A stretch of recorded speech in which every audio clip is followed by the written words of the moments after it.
Hello and greetings from Benares in India. I'm Bill McKibben. I'm organizer for 350.org.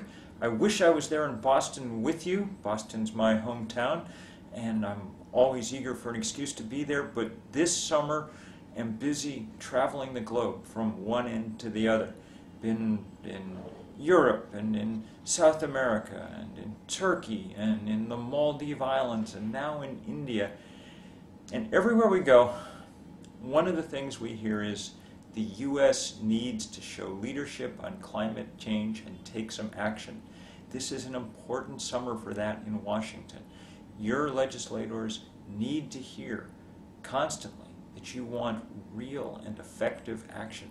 You want serious investments in clean technology. You want serious caps on carbon emissions. You want the bill before the House and the Senate, the Waxman-Markey bill, strengthened, not weakened. These things are very important if the rest of the world is going to take us seriously.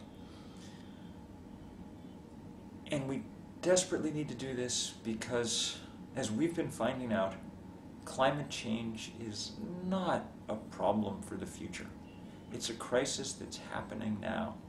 I'm in Uttar Pradesh today, state in India, and the newspaper today says that because of the failure of the monsoon, half of this vast province has been declared in a drought emergency.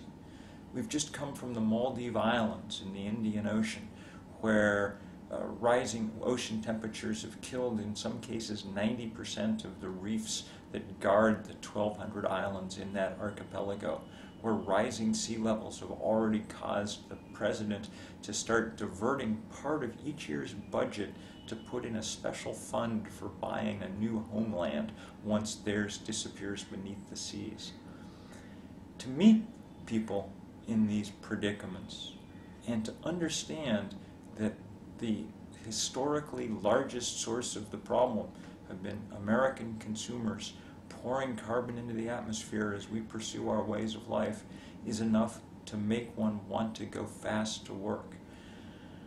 It's also really useful to know and to see how people in these places are beginning this work themselves.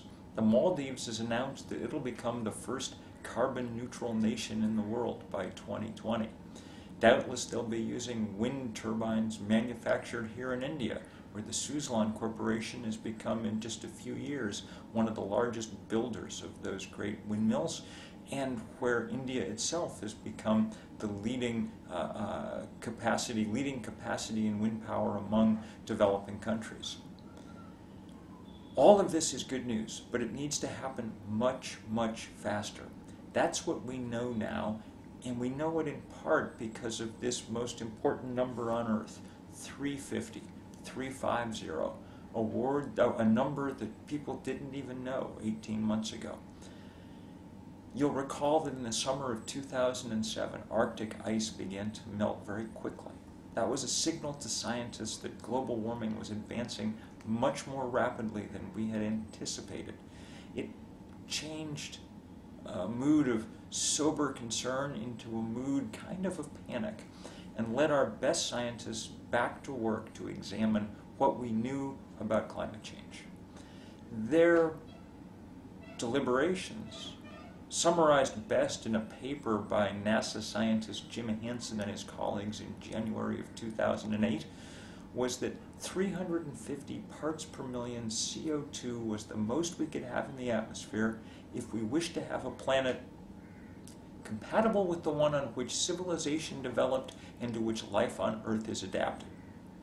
We do wish to have such a planet, which is why those of us at 350.org have spent the last 18 months trying to organize the world. These efforts are coming to a head on October 24th. We hope very much that you will join us in organizing or participating in an action on that day. It's going to be the biggest day of global action around the environment ever. We already have 1,500 rallies and events and marches and bike rides and everything else scheduled from one end of the world to the other. Some of them will be beautiful and dramatic. Mountain climbers high in the Himalayas. There'll be 350 scuba divers underwater in the Maldives, in the biggest underwater political demonstration of all time. There'll be wonderful things going on across Massachusetts, around Boston. Please find out about them and get involved. Organize some more. We need to raise our voices loudly in advance of the Copenhagen meeting in December. It represents one of the last good chances we have to break out of the spell of denial and inaction that so far has paralyzed the human response to this greatest threat that we've ever faced. So thank you so much for the work you've already done and for the work you'll do in the months ahead, especially on October 24th, to help all of us at 350.org.